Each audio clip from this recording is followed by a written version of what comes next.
Companies and corporations are just people, lots of people in fact. And yes, that has been a contentious claim in the past, especially when it has risen to the ranks of the Supreme Court. And yet it remains true. And how do we know that it's true? Well, we do because we have watched so many companies, corporations, even sports teams lose the geniuses, and once the geniuses have left the building, those companies no longer remain what they once were. Think about the enormous success of Apple during the reign of Steve Jobs. Without Steve Jobs, Apple is doing fine, but they're not Apple with Steve Jobs. Think about Pixar. Pixar with John Lasseter, well, it's some kind of magic. Pixar without John Lasseter is just a studio, maybe not even a good one. Today, we're diving into what Disney did in chasing off their geniuses and the impact that's still going to be felt for a very long time.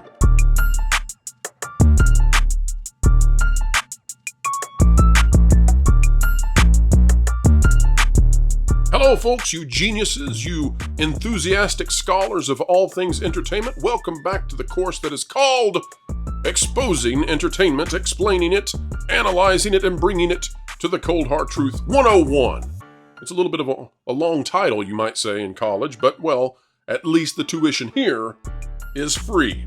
Today we are examining the Pareto Principle and what Disney did to destroy the fact that they were on top and they were going to be on top, and no matter what they did, they were going to stay on top through a methodology of madness. Bob Iger instituted it, brought it in, and dropped a big old poison pill right on Mickey's head. Today we're going to explain it, we're going to examine it. Let's do it right now.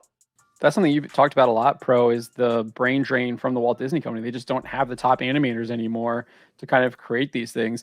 And I was seeing, I think it was like Brian Niemeyer was pointing this out too. I guess he was looking at Mobile Suit Gundam, and he was talking about how the guy who like did all the mixing for most of the animes in the 80s, he passed away. And so they had to change everything else because they lost all of his talent. He didn't like kind of train anyone or pass it along. And so that changed how a lot of the anime looked in the 90s. And I think you're seeing something similar happening here with the Walt Disney Company, where they've either driven a lot of people out with their ideology. You've talked about that quite frequently.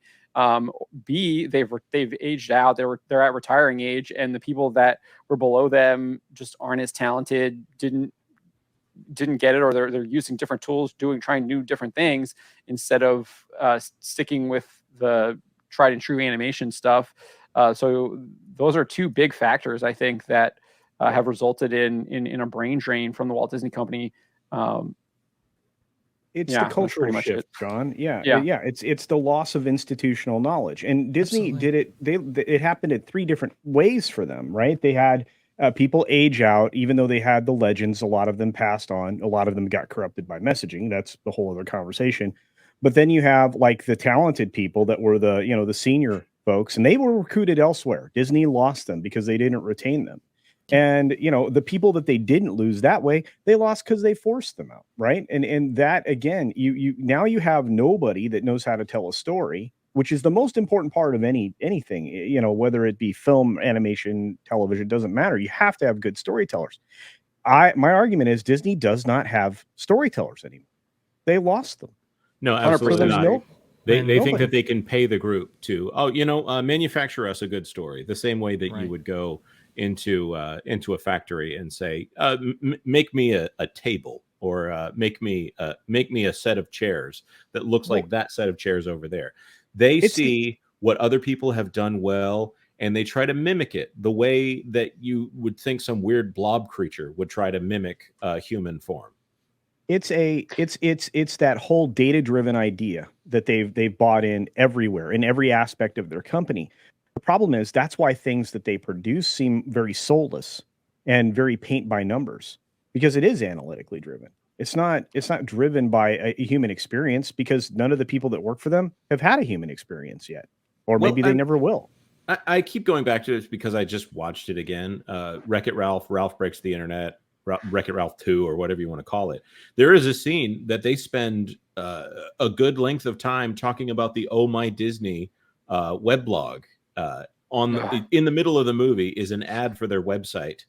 and they just have all of these Disney characters running around trying to do this essentially a multiverse thing in the middle of the movie. It's an ad for Disney in the middle of a Disney movie.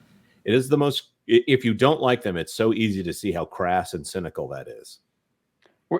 Just to point out, like, I mean, it's the old classic Disney wasn't even like it was retelling already like good, well-known stories like Snow White, Hunchback of Notre Dame, like Little Mermaid. Those are like classic Aladdin. Those are classic stories that had already been told for generations, and they redid them, right? And they seemingly have just kind of dried up on even doing that because they're now trying to remake their remakes already. And so they don't. I mean, even if they don't have good storytellers, you can still find those good classic. I mean, the Grimm fairy tales has tons of good stuff in there. And they can do that. And then the fact that they aren't, or they weren't with Snow White, I think just shows how creatively bankrupt they are. They don't even have any kind of respect for the movie that made them. When John was driven out of the company, he took a lot of people with him in his new enterprise over there, and like people like Alan Menken, for example, he's producing with John and his new movie over there at his at their animation company. Netflix? Because didn't he just go to Netflix? He went, right? Skydance Netflix. Animation, which has got a deal with Netflix now. Netflix, right? The head of, one of the directors of Tangled is also over there. A lot of the guys worth their salt. They left Disney to go over there to join his enterprise. Not only that, but a lot of the people coming out of college or out of schools were thinking they were getting on the ground floor of Pixar 2.0, so they went over there as well. So what does that leave left for Disney? Right. Just to be clear on that, Brad Bird, director of Iron Giant and also The Incredibles, he's over there right now. And then Rich Moore, who directed the first Wreck-It Ralph and also was one of the people who influenced Zootopia, actually one of their influential Story Trust guys. He's over there. They've got another one that he's working on over there. It seems like that brain drain is pretty complete. There's a guy, I want to say Byron Howard. I always have to be careful that I don't say Byron Allen. Byron Howard is still over there at Disney, I believe. But and anybody else who is worth their salt from the Pixar Brain Trust has pretty much left the company or is Pete Docter. So they're leaving because they know it's like, well, I'm gonna follow somebody who's done it versus stay here and being directed by Pete Docter, who seemingly doesn't want to be there, or Jennifer Lee, who doesn't have a clue what's going on here. Yes. Yep. And even if you look at the landscape, not even just kind of just the animation landscape, to me, the innovation is happening over at Netflix. I mean, I know it's not children's entertainment, but the Love, Death, Robots stuff with all the different art styles and animation techniques that they use, I thought that was just a really innovative series. And obviously they had really good stories, and a lot of them were just really good. A good, solid anthology series. I didn't watch the second season, but I know the first season was quite entertaining. So even from that perspective, like that's where the cool cutting edge stuff is happening.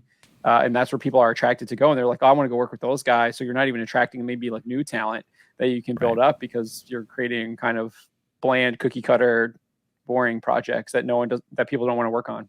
And they want to work on somebody else's IP, or they want to make something fun and new, creative somewhere else. That's what you're giving people who are staying at Disney, who want to be at Disney. They're going to be, put on franchises versus doing something original, like you said there, John. Well, they've admitted this as much in the investor call that happened. Not any of the public ones. The one that was strictly investors. Bob Iger basically stated that we don't have anybody who is a great director over at Pixar right now, so we're letting them cut their teeth on IP that people already know, so that they can have the most profitability impact. I'm paraphrasing that last part. It's not working. Yeah, that was I forget what her name was. She had that report where they had all the investors come into the Walt Disney World. Yeah. Right from Needham. Yeah, I think it's fair to say that a company is just a slogan, iconography. McDonald's is the arches, Disney is the castle. But in terms of what happens behind the scenes, you actually need extreme brain power. You don't just get creative genius out of a bunch of brains. And I think that's been the idea that has really sunk what Disney's been trying to do. You get genius activity out of geniuses, and those are far and few between. And if you're sitting at the top of the Pareto principle. You better do everything in your power to keep those who help you stay afloat on that Pareto principle. And I think Disney has completely folded and given away the people who make them special. It kind of reminds me of, you can, to go back to a sports analogy, you can think that the Chicago Bulls are a team of excellence. Well, they are if Michael Jordan is on the team. And if Michael Jordan's not on the team, well, they're middling at best year after year after year. But as far as being what they were, they're less popular than the indoor soccer team at the time. I actually have a question though. Does Disney lack people that are ambitious, or does it lack people that are hungry? Because they're two different things. Can you be someone who is hungry for success if you believe in wokeism? No. That's antithetical, right? Yeah. Right. But you can be ambitious. But you can be ambitious for power. Yeah. And but how do you convince the market? The market makes free choice. So how do you convince the market to go along with your power play? They despise the market, I think. That's always been one of my theories, is that these people are so engrossed in their ideology that they can't actually create anything that is inspiring or hopeful or aspirational or even a tragedy. They can't even tell good tragedies because the morals that they want to instill through those are amoral or immoral. Immoral. And it's just, people reject that because we understand what is right and wrong instinctually. The funny thing is, there are a lot of people who, they'll say, well, you guys just want Disney to be conservative. You just want Disney to be on the right, la da da da da. And I'm like, well, Disney currently, based on the stats we had from the last presidential election, Disney donated 91%, all of their employees, 91% of their donations went in one particular direction. I want a Disney that's more 50-50 because I think that those two sides inside the company will battle it out and produce better content. I think that whenever you go too far in one direction, you lose the ability to be critically examined inside the corporate structure. And Disney is 91% too far. So they need to come back to the middle badly. It's the company. Bob Iger used to understand this back in the day, and that's why he bought Pixar, right? To infuse that brain trust, that talent throughout the company, and to get them making better stories again. But now it's so ideologically driven, like you said there, Pro. And John, I think you eloquently put it nicely, where they are incapable of telling these stories anymore. It's kind of like the Soviet films of the 1950s and 60s. Why didn't they do well? Is because they're propaganda first. They're statists creating that. And I think that's what we're seeing here. They have an inability to tell story. And the people who could, well, they're gone. And folks, that is it for today. We are dropping this one into the can, into the archives. Of course, you can watch it anytime you want. You can watch it 10 times. We won't stop you. The one thing that we would really enjoy is just one of those times you watch this video, click the like button, share, subscribe, and when you click it, you stick it to the algorithms, it's the notification bell. Also, folks, make sure that you are still checking out www.thatparkplace.com now under the control of one John Trent, the new editor-in-chief over at the website. Folks, wherever you are and whatever you're doing, keep learning, keep growing, and keep being jolly.